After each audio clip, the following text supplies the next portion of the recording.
it's been hours and hours of torrential downpours, buckets and buckets of rain, sheets of water pounding your ship. Made worse by the fact that it's happening over ocean, so there's an endless supply of weaponry, ammunition, all aimed at destroying your primitive wooden vessel. Relentless gusts of wind, the likes of which would flatten communities should it happen on land. And not long before, you just saw a crew member get thrown overboard, thrust by the wind into that black hole, that gray void of an ocean. There's no way he survived. Just as easily could have been you. And for him, as all men do, he flashes back to his childhood, the mother who was taken when he was 6, the mistreatment that he endured when sent away to boarding school, his enlistment into seafaring by age 11, going onto a boat, his tailspin from there, the long descent to the bottom, a career marked by, in his own words, headstrong disobedience. He showed a knack for melody. He showed a gift for meter and verse and rhyme. He'd used this gift to openly mock his captains. He would write obscene poems and songs so popular, so vulgar that the crews would all join in, and so he'd routinely be punished. Often he was starved nearly to death, several times imprisoned. Once, while aboard a ship named the Greyhound, he'd gained notoriety for being what the captain called the most profane man he'd ever met. This is among sailors. We have an expression that one curses like a sailor, and for this man, the captain said, "You are the most profane man I've ever met." In a culture where sailors habitually swear, he'd be punished not just for overuse among sailors of the worst words in existence. He'd be punished for using the worst of the worst so much. He would be punished for inventing new words. The captain said there were new ones he'd never heard before because, 1, he wasn't as crude as this sailor, and 2, this sailor would invent new ones that would exceed the limits of verbal debauchery. This is a bad man. No one starts out on a slave ship, not by choice, but after that rough upbringing, the denouncement of your faith in God, the faith of your mother, who had passed when you were young, this man would enter the Royal Navy. He'd try to escape the Royal Navy not long after. He would be captured. He would be stripped and beaten in front of his shipmates. Later, he would tell that he even contemplated killing the captain and committing suicide. He'd show continual disobedience, requiring continual punishment. His obscenity would land him more and more demoted, further and further and further down, until you're unemployable by anybody other than slave traders. They're considered the lowest of the low. And even aboard those ships, he'd regularly be imprisoned with the slaves they carried. No one sets out to become a slave trader. Even back then, they knew it was despicable. One lands there, though, when there's no other options available. It seems between his character, his debauchery, his mouth, he had a knack for hitting bottom. And when it was certain there was no further down to go, he'd still find an elevator with a down switch. Perhaps that's how he'd ended up here, this stormy night, after hours of the crew emptying water from the ship, expecting to be capsized. He and another mate would tie themselves to the ship's pump to keep from being washed overboard. If this will not do, he later reflected, the Lord have mercy on us. Hours later, he'd return to that deck to steer for the next 11 hours. And he says that during these 11 hours, during that time at the wheel, he would ponder God. He would ponder his own life. He would ponder existence. The words that he muttered, "Lord, have mercy on us," during that moment of desperation in the storm, they rang in his head. He began to ask if he was worthy of God's mercy or in any way redeemable whatsoever. Not only had he neglected his faith, he directly opposed it.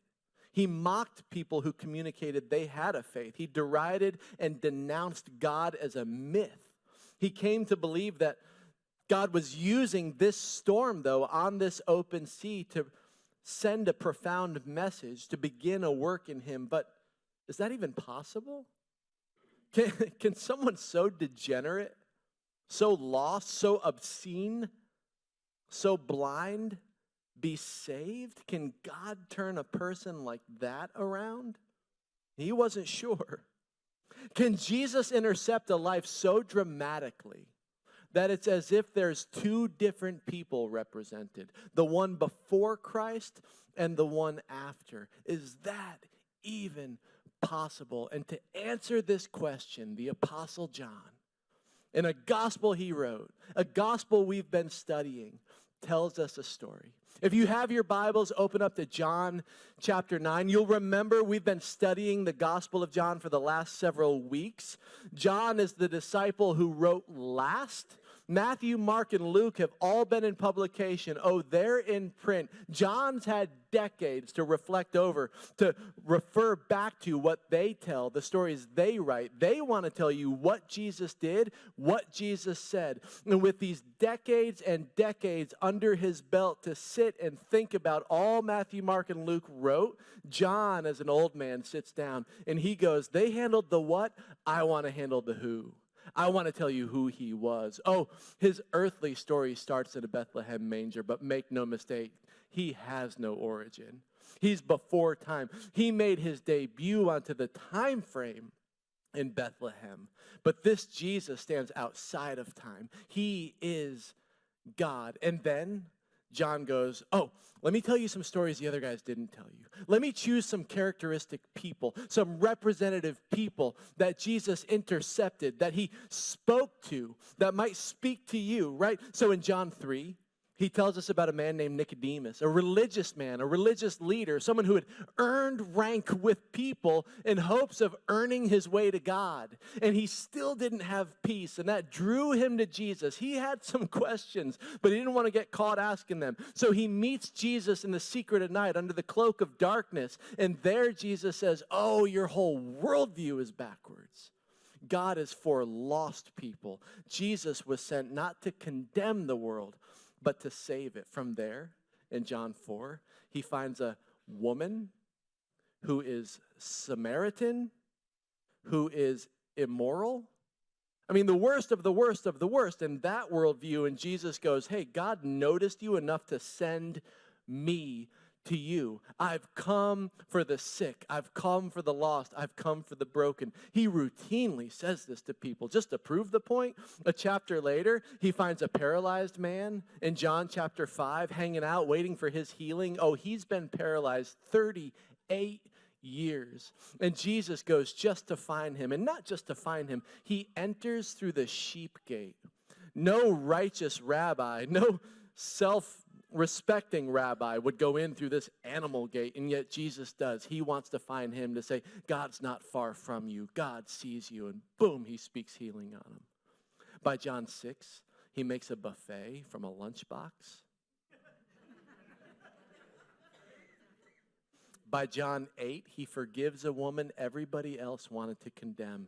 And then in John chapter 9, Jesus says, oh, I'm always drawing close to the people who think they're far from me. He finds a man, a life so backwards, so blind, so lost, and he's able to speak healing on it. He wants to find those marginalized. He goes after people who are broken in their expectations of God and their expectations of life. Those are the people Jesus draws close to. So, John chapter 9. Did I give you enough time to turn there? That felt like a long time. Was that good? Okay, John 9. Here we go.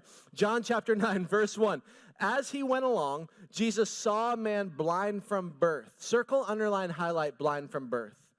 It seems that this is an important detail, and maybe there was something about this man that the other people just kind of know. They know his backstory. They know he didn't get turned blind. He didn't get struck blind. He was born blind. 2, his disciples asked him, Rabbi, who sinned, this man or his parents, that he was born blind. So the last chapter, right, Jesus moves past people who want to execute a woman. He's able to move them along, and he moves along now. In verse 1, it says, as he went along, so he continues his journey. He's moving along. He's continuing to move. This happens routinely in the Gospels. They come upon a man that the disciples must have been somewhat familiar with.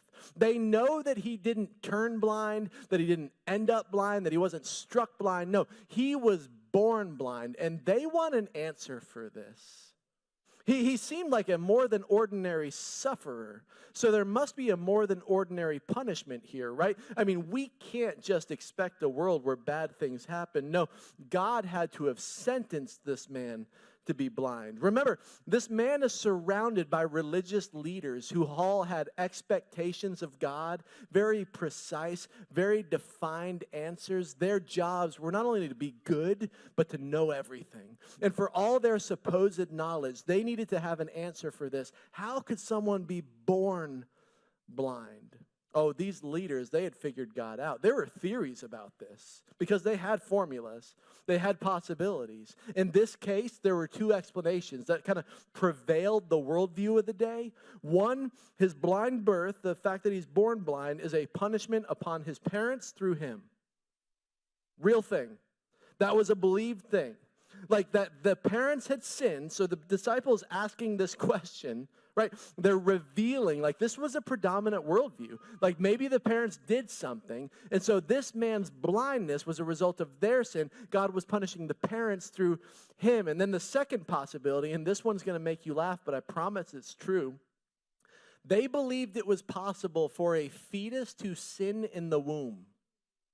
Right? That's how forcibly they tried to apply principles or expectations or definitions to God. Like they had to have an answer no matter how ridiculous the answer seems. They believed it's possible for a baby to sin in the womb and thus be born blind, right? Because again, you got to have an answer. When there's a more than ordinary sufferer, there seems like a more than ordinary sinner. The disciples believed this so much they wondered if the man had sinned before his birth, because that was something that was told to people in that day and age, an explanation of why this sort of thing happened. They were wondering, did God punish his parents or they punish him for a sin he committed in the womb? Look what Jesus says. I love verse 3. Neither this man nor his parents sinned. So he's answering the question. And he's going, these two worldviews that kind of saturate the day and age, both are wrong. All your explanations, all your expectations, all your answers, your precision, let's throw it all out and start over. Neither this man nor his parents sinned. And then I love what he says next. But this happened so that the works of God might be displayed in him. What a great answer.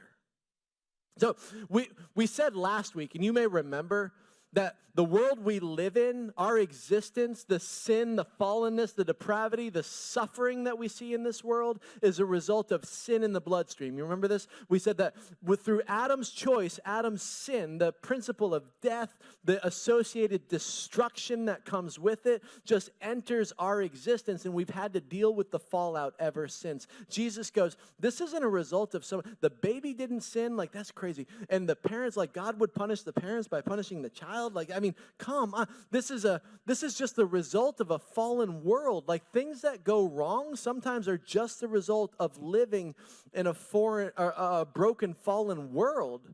So neither this man nor his parents sinned, but this happened, and this is my favorite part of the verse, so that the works of God might be displayed in him. Isn't that cool?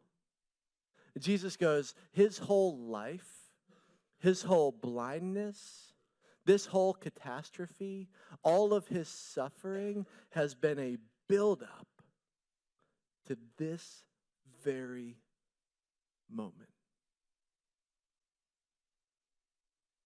You ever feel like that might be true of you? Sometimes the things you endure, the situations you find yourself in, your back being against that wall. What if God is leading you to the end of yourself so that he can introduce a miracle? We've seen this before. You remember when he made the buffet from the lunchbox, like right before he did that miracle, Jesus said to Philip, oh man, there's thousands of people here. Where in the world are you going to get enough food to feed them all? If Philip goes, wait, what? Like, I'm supposed to, we need to dismiss them so they can go find their own food. And Jesus goes, no. You feed them. And then John chapter 6, verse 6, John parenthetically whispers, he said this because he already had in mind what he was going to do. I love that promise. Like, you knew he's setting Philip up. He got a little chuckle, I think, out of it. He's like, where are you going to feed all these people, Philip? Like, there's a lot of people, and all you got is a lunchbox. And Philip's like, wait, he already had in mind. What if the same is true of you? What if everything you're experiencing is a setup for a miracle like this blind man? Jesus goes, he was born this way. This happened so that the works of God might be displayed in him. Like, this miracle that's about to take place is going to cause people to see God's glory. This does not mean God deliberately caused this child to be born blind in order that after many years his glory should be displayed in the removal of the blindness. To think that it seems cruel to cause the child to be born blind in order that he could work a miracle. I mean, if he wants to do that, he can. It's God. It's his world. He can do whatever he wants. But I think what might be more the case is this child was born into a broken world. And so he just inherited some of that brokenness as nature of being here. But for a moment, God would use this thing and provide a healing that would bring him glory. Like, he would usurp this blindness that he had in order to do something even better with it. Verse 4, Jesus says, as long as it is day, we must do the works of him who sent me. Night is coming when no one can work. While I am in the world, I am the light of the world. So he seems to understand here. It's a strange statement to make right after saying this about, I'm about to work a miracle. As long as this day, we must do the work. He understands the opportunity, though, for service of doing good in the world isn't going to last forever. And Jesus seems to also know, and this is important, because we're about to find out that this healing occurs on the Sabbath day. And that's a big deal. You're not allowed to heal on the Sabbath, which is a strange rule anyway. Because it's like, if you have the power to heal, seems like you should be able to do it whenever. And they're like, nope, no healing on the Sabbath, right? That's one of their rules. He knew that healing this man on the Sabbath would bring greater opposition from the religious leaders who already wanted to silence and kill him. Remember, just a chapter before, they're looking for a way to trick him so that they can accuse him. We're going to find out in a moment this healing occurs on the Sabbath, which breaks the rules. Right? You're not allowed to heal on the Sabbath. These rules that the religious elite had come up with were very specific, very ordered, very precise. These people, these guys with all their information and supposed knowledge about God, they had these expectations and rules and little rules to help keep the big rules. The big rules for them are the 10 found in the law that Moses brought down from Sinai, the 10 commandments. And these Pharisees kind of developed this whole system of thinking around these rules. Remember, Israel is living under occupation by Rome. That's disgusting and offensive because the Romans are immoral. So to be ruled over by people that you consider so wicked is offensive. They knew that God prophesied in his Old Testament that one day he would send a rescuer, a Messiah. And it seems like he should want to right now. Why isn't he doing it? Maybe it's because we're not obeying the rules. And so these Pharisees would go around studying the rules. How do you keep the rules? Maybe if we could, through obedience, become pleasing to God, he will finally say enough is enough and send his rescuer. So the Pharisees would study the rules. Keep the Sabbath holy. Well, that's great. What does that mean? Don't work on the Sabbath. Okay. What's work?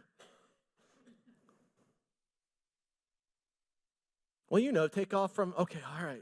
I'm not gonna clock in on Sundays. What about food? I gotta eat. Well, you can eat on the Sabbath. Okay, what if I have to make it? Oh, I don't know. What about, okay, so if you make something, You can make something, okay, so if you make water from ice, that's not work because you're just letting it drip. But if you make a sandwich from bread and ham, that's two things. But, okay, so new rule. Work is making something from two other things. We're not going to do that on the Sabbath. Okay, got it. They came up with all these rules, like 600 of them. Little rules that would help you keep the big rule. And then, not only would they live themselves beneath these rules, but they would try to make sure everyone else is doing it too. Because it makes no difference if I'm being moral, if you're not. If God is waiting for everyone's morality in order to send his rescuer, then not only do I have to legislate my own morality, I got to watch yours too. Which is what leads to this system of thought, this self-righteousness by which they lifeguard other people. These Pharisees and their endless little rules to help them keep the big ones, they started out as a desire to be pleasing to God, but somewhere along the way, they lost the plot. They missed the forest for the trees. They've got God right in front of them, and yet they can't even see it. That's how backwards it becomes. And Jesus is in this position where he has an opportunity to perform healing upon someone, but it's the Sabbath. And he goes, you know what? My compassion for this man is it's going to drive me to heal him anyway and to teach these pious guys a lesson because they missed something along the way. And I want to remind them the rules aren't God. God is God. Verse 6. Such a mic drop, right? Verse 6, after saying this, he spit on the ground. That's interesting. He spit on the ground, made some mud with the saliva. I mean, imagine your first time, if you've never read this before, you're like, wait, hold on, what did he do? Like, he gives this great, like, mic drop moment, like, I got to do this right now. I'm going to teach these fellows a lesson. You're like, what, did he just? He made some mud with the saliva and put it on the man's eyes. Imagine you're a disciple. You're like, oh, hold on. Like, oh, wait. This is so, I mean, why?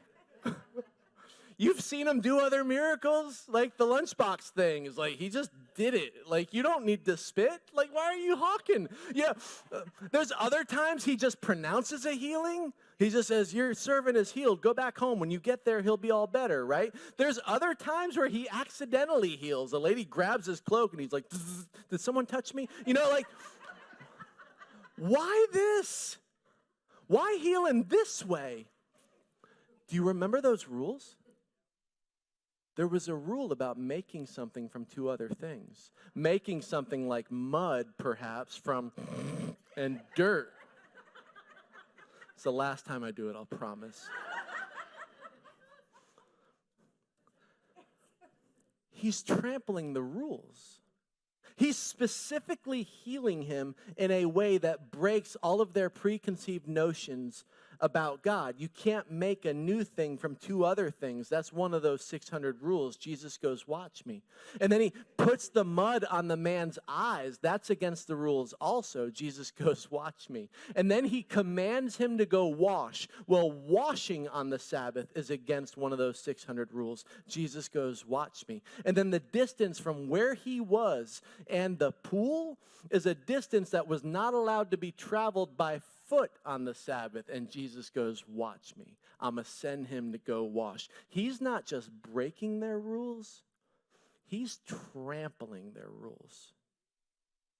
Verse 8, his neighbors and those who had formerly seen him begging asked, is this the same man who used to sit and beg? Some claim that he was. I love that they don't ask him. Right? They're not, I mean, they're just going to talk about it in front of him, but not ask him directly. I think, too, isn't it true that sometimes, in just the world that we live in, when somebody has something that we consider like that's broken, like we consider they have other things wrong, too, like it just seems so disrespectful. All throughout this story, they act as if this man doesn't exist.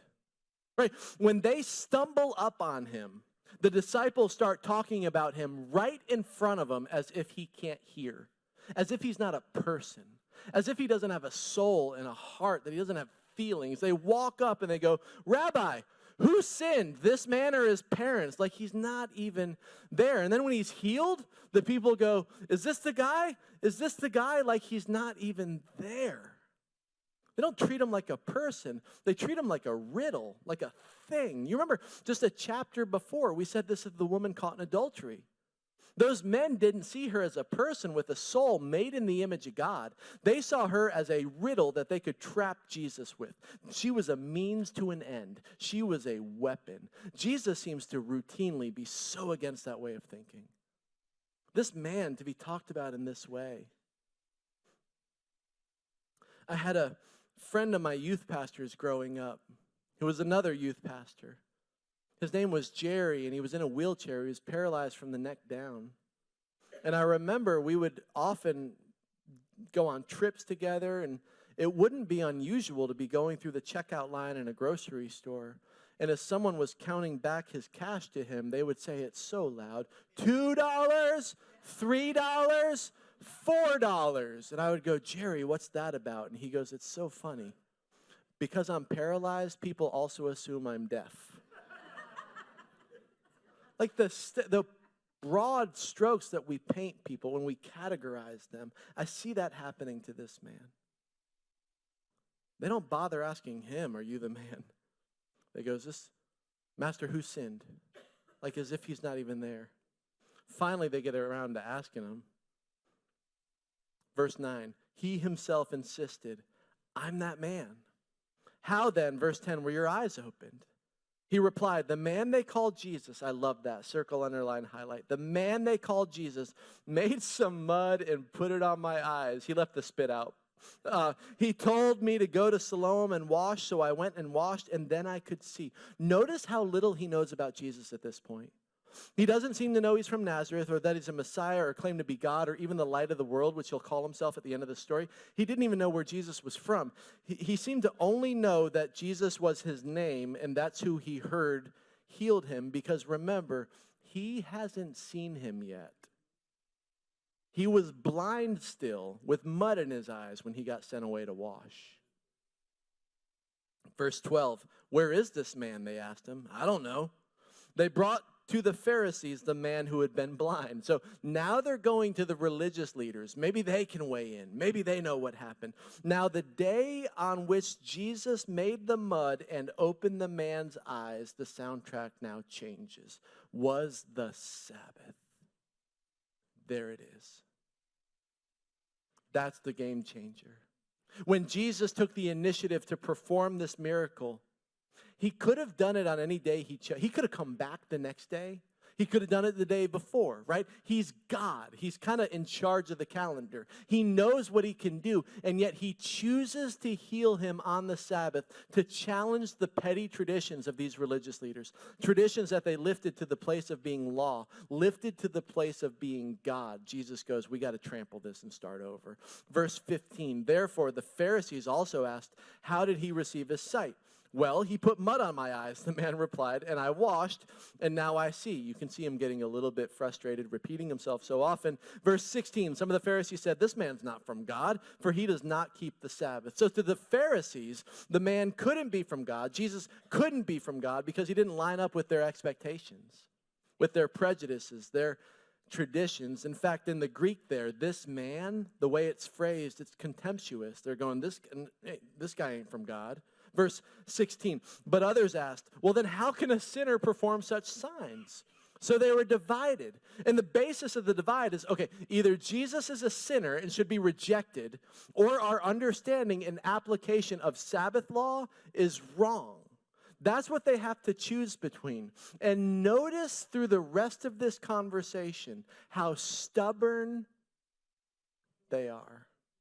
It's easier to see Jesus as not being who he obviously says he is than for them to accept their view might be wrong. Verse 17, they then turned again to the blind man. This is fun because you're going to watch it start to get hotter and hotter as this man starts to get more and more annoyed. What have you to say about him? It was your eyes that he opened. The man replied, he's a prophet. Still, they didn't believe him that he had been blind and had received his sight until they sent for the man's parents. So it's easier for them to believe that the man was never really blind than it is to believe that Jesus healed him. Right? In their blindness, it's easier to believe. And then they want to bring his parents in on it because they're like, well, okay, maybe they can testify. Maybe this guy is a whole charade. Maybe he's been pretending the last 30 years, all for this moment. It's a big setup. Verse 19, is this your son, they asked? Is this the one you say was born blind? How is it that he can now see? Well, we know he is our son. The parents, you love these parents. We know he's our son, and we know he was born blind. How he can see now or who opened his eyes, we don't know. Ask him. He's of age. He'll speak for himself. The religious leaders, they asked the parents to verify that the man was truly born blind. The tone of their question implies that they wondered if the parents were even in on some conspiracy.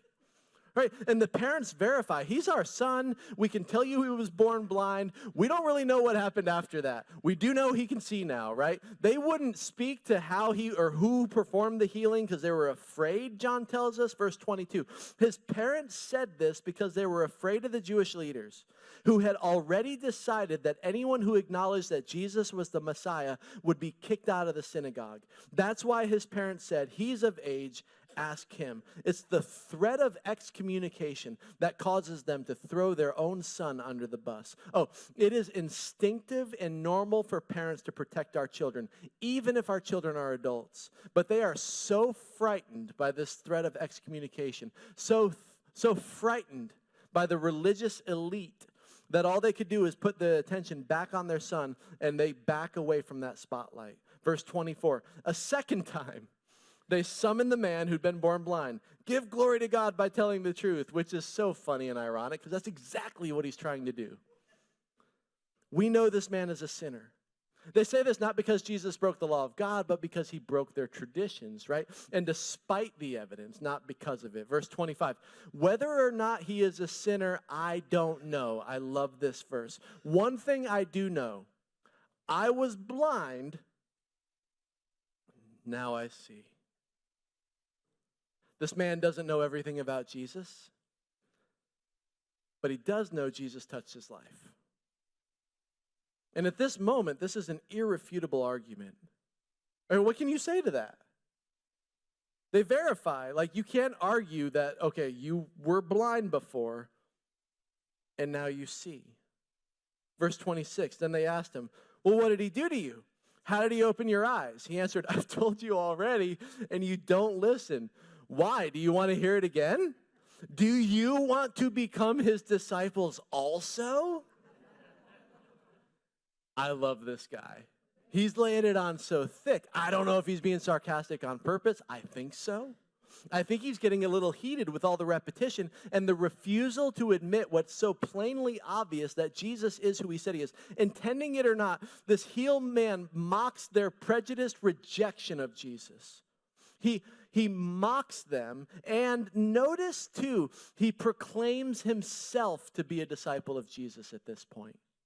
He says, do you want to become his disciples too? So now he's a disciple. This is beautiful. It's a growing awareness of who he is. Verse 28, they then hurled insults at him. You are this fellow's disciple. We are disciples of Moses. We know that God spoke to Moses, but as for this fellow, we don't even know where he comes from. The man answers, and this is, I love, he's getting bolder and bolder or more and more impatient, however you look at it. Now that's remarkable. You don't know where he comes from, yet he opened my eyes. We know that God doesn't listen to sinners. He listens to godly people who do his will. Nobody has ever heard of opening the eyes of a man born blind. If this man were not from God, he could do nothing. To this they replied, and look at, this is how far they dig down to come up with this insult. You were steeped in sin at birth. Remind him of his past. Remember the beginning of the story? That belief, like you sinned in the womb. Let me remind you how bad you are, how wicked you are, where you come from. Oh, we all have accusers.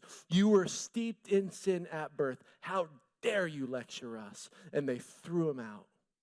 These religious leaders in this day and age, they despised common people, but especially this man.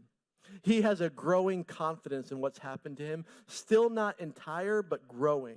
They were especially angry because they knew he was right and they were wrong.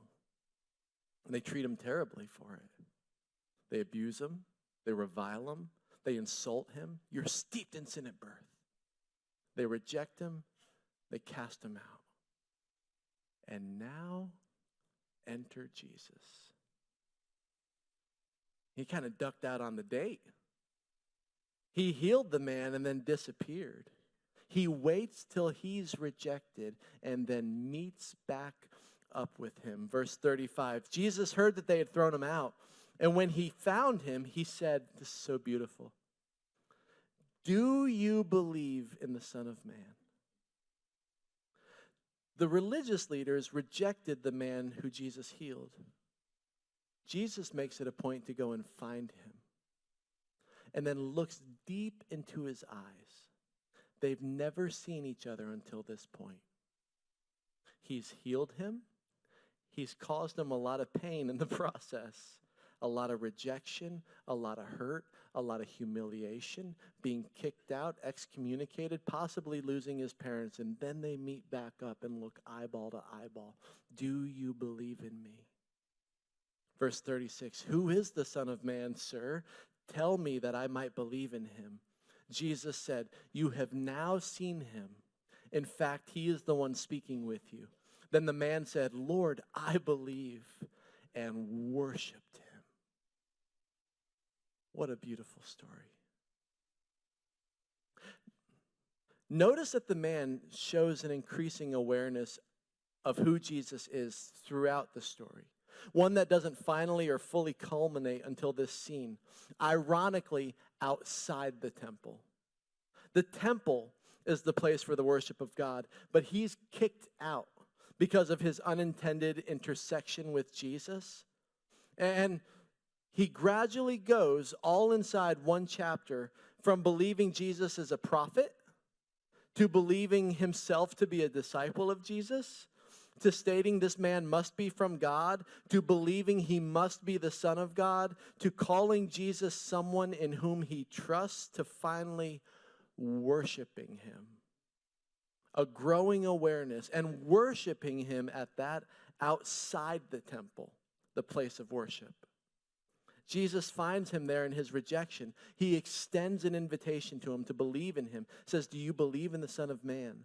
And when he asks that, it's revealed to him that the Son of Man is exactly who Jesus is. And rather than argue, he worships him. The religious leader said, you can't worship with us at the temple. Jesus goes, I'll receive your worship outside it. Imagine how this man's sight must have come to him too. Right? He's never used eyes before. He's never seen before. Right? It's not lost on me that it's minutes that he's had sight before he's asked to provide a description of the man who healed him. He didn't know what a face was minutes ago. He'd never seen one before. His eyes are blurry. The image is slow and blinking and fuzzy, a distorted vision that's never been activated, never been used. I find it so funny that within minutes of receiving his sight, he's asked to give a description rather than celebrating his sight. Never seen a face, let alone a person. Can you imagine how difficult it would be to try to describe someone? In Mark chapter 8, Jesus heals another man who's blind. We're not told how long that man was blind, whether he was born with it or not, but we think not. Why? Because when Jesus heals him, he says, tell me what you see. And the man says, I see people walking around like trees.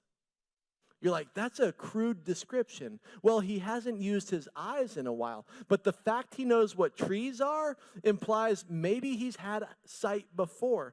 This man has never had it. Never had it. And he's given it. The lights are turned on. And he's interrogated and asked for a description. He's of no use, though, to the sketch artist. He's never seen a face. Despite his visual awareness, just like his spiritual awareness, his vision grows, his spiritual vision grows. He takes his first sighted steps, like a baby learning to walk.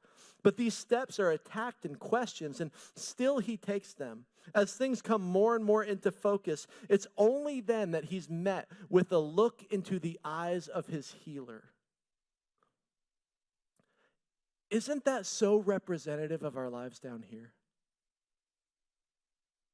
I mean, don't we, as we fumble along, as we move, we're sick with it, we're blind, and maybe Jesus intercepts us. Maybe we come into contact with him and he gives us our vision back. He gives us but we still haven't seen our healer. We're left here to meander our way back through life, to grope our way along, to feel our way along. And people ask us questions. They interrogate us too. People with different worldviews about our spirituality. And we're forced to rely on words like feel or trust or have faith. We're tempted at times to think that we're foolish, that we're wrong and they're right. We think maybe we're the crazy ones when the gospel says you're exactly right. There's a Jesus who's going to look long into your eyes when you get there, and not a moment before. Our faith, our walk, our stumble through this life is rewarded. We stumble, but we trust, and one day we will see him. And until then, our only response, just as this man, is to worship him. Our only response to the questions of our interrogators is a changed life. You notice that. They have all these questions that the man's like, I don't have answers. I don't know what happened. I don't know about molecules or sight. Like, I've literally just seen things for the first time. I don't know what he looked like. I didn't know what a face was 2 minutes ago. I didn't know what a nose looked like, let alone a Jesus, a healer. I think many of us don't share our faith because we're intimidated. We don't share about Jesus or share about our spirituality, our relationship with him. We avoid conversations of worldview or religion because we don't feel prepared for the follow-up questions. We're intimidated. What if they ask us something? What if they interrogate? What if they scrutinize the way they do in this story? What if someone asks something hard? What if there's a question about Genesis or world origins? I'm not a scientist. What is it, science or faith? I don't know what they might ask. I might not have an answer. I'm going to embarrass. I better just keep away from it entirely. I'm going to keep my mouth shut. And this man goes, I don't have a scientific explanation for you. If that's what you're looking for, I ain't got it. But here's what I can tell you. Once I was blind, now I can see. Guys, it's hard to argue with the personal testimony, isn't it? I think that's one of the most reliable things about the New Testament, the changed lives we see in here. All 11 of these guys, not 12, 11 of these guys changed drastically after the resurrection. Right? Remember Peter? These guys were cowards when Jesus was executed. They went into hiding. They thought they might be next. But Peter was intimidating out of acknowledging Jesus by a middle school-aged girl around a campfire where he's like, hey, me, no. He goes into hiding. And then suddenly they go from that to being these warriors for Jesus. James, the author of the New Testament epistle of James, is the earthly brother of Jesus, who openly says, I didn't believe him either during his earthly ministry. I mean, and that's pretty compelling. You're like, what would your brother have to do to convince you they were God, right? James is like, sorry, I'm not buying it. But then he sees Jesus killed, sees him come back to life, and goes from being a denier to being the pastor of the Jerusalem church, leader of the movement. That's hard to argue with. He says he was given a post-resurrection appearance by the Lord Jesus, his brother who he saw dead. This changed life. There's no argument against the changed life. I think if there were more changed lives, maybe there'd be more evangelism on our part. Maybe if we focused less on answers and more on testimony, there'd be more evangelism, which begs the question, has your life changed as a result of meeting Jesus? Can you say what this man says? Like, I don't know about, was it 7 literal days or ages? Like, I don't know, but here's what I can tell you. Here's who I was before. Here's who I am now. You tell me. Kind of like this man here. Has your life changed in that way? When you've been arrested, intercepted, healed by an amazing grace, isn't it an awful lot like going from blindness to sightedness? On New Year's Day in 1773, John Newton was asked to write a hymn that could illustrate a sermon preached in Buckinghamshire, which is probably the most British name I've ever heard, Buckinghamshire. As he wrote, he began to think of his own story. He was a degenerate. His life was marked by headstrong disobedience. He debuted into sailing. He tailspun further and further and further down as his behavior became more and more foul, his mouth more offensive. This routinely landed him with fewer and fewer options. One doesn't enter the despicable trade of slave trading because one chooses to. One does this wicked practice as you fall into having no other option. He bottomed out into it. As he thought back, he remembered his turning point.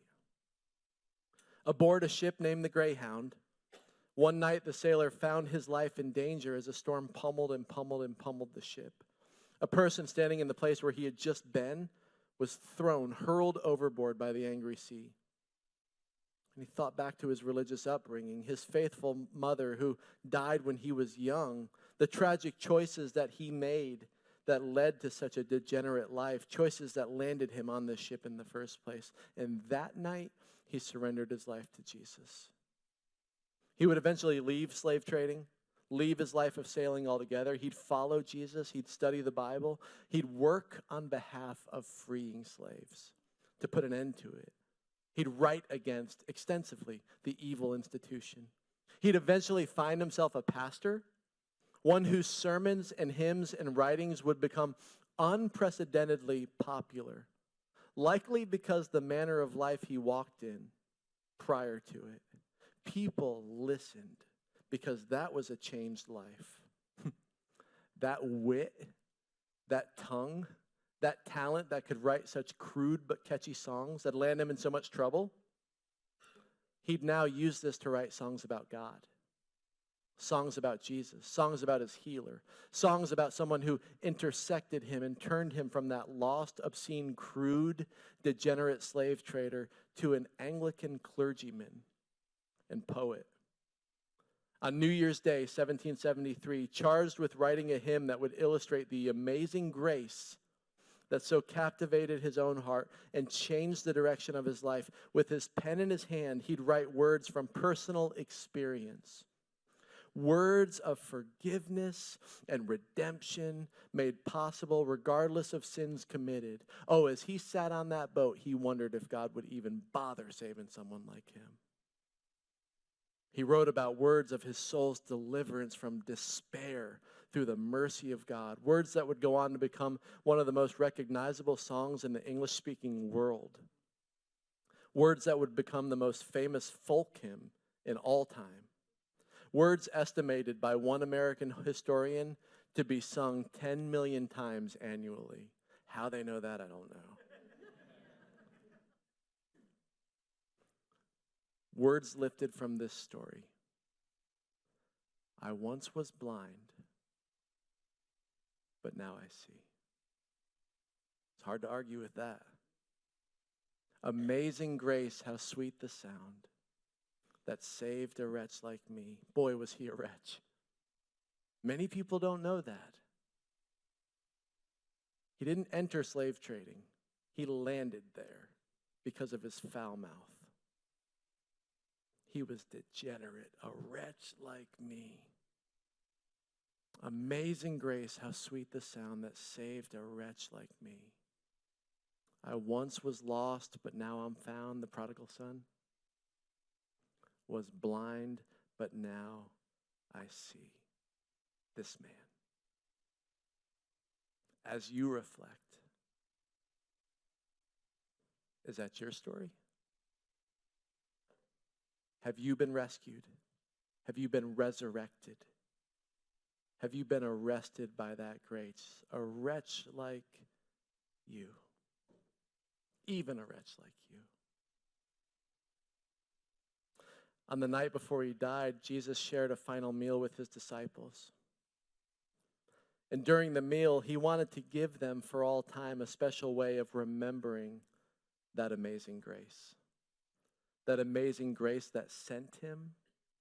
That amazing grace that is our healer, our vision. He gave us a special way of remembering him, reflecting, just like John Newton did on that night when it all changed. Jesus says, fellas, the night before his crucifixion, he says, fellas, tomorrow everything's going to change. They're going to kill me. That's where this is headed. But don't worry, because on Sunday I'll pull off Easter. And they didn't know what that meant. He says, it's okay. We're going to get scattered. This is the last chance we have to be like this together. And I want you to remember it. I want you to keep coming back here. Because there's still a lot of time left between here and there. Between us and our home. And you're going to need a built-in way of remembering. A built-in way of reflecting. A built-in way of coming back and realizing who you are and whose you are and where this is all headed. You're going to need a chance to reflect on the amazing grace that I'm going to save you with. And that'll be strength for your journey. So this morning as we close, we're going to move towards the tables. Tables with bread and with juice that represent exactly what Jesus said it would represent. His body that would be broken for us. His blood that would be shed for us. The amazing grace that would arrest us. So I'm going to pray. We're going to invite the Holy Spirit into this space. As we always do, we ask that he search our hearts. As we prepare ourselves to come to this table, there's something powerful about this table. And then after a moment, we'd ask that you move to it, if you feel ready, to receive there the bread, the juice. We'd ask that you hold these elements as you head back to your seats. And once you arrive there, we'll all partake together. And we'll go out of here singing about that amazing grace. So Lord Jesus, we come to this table just like you told us to. We remember just like you told us to. We reflect just like you told us to. About the grace you offer us on account of your death and resurrection. You're our healer. And we look forward to the day that we will cross this life into the next and look you in the eye and worship you just as this man did. Would you give us strength till then? There's a lot of time yet between here and our home.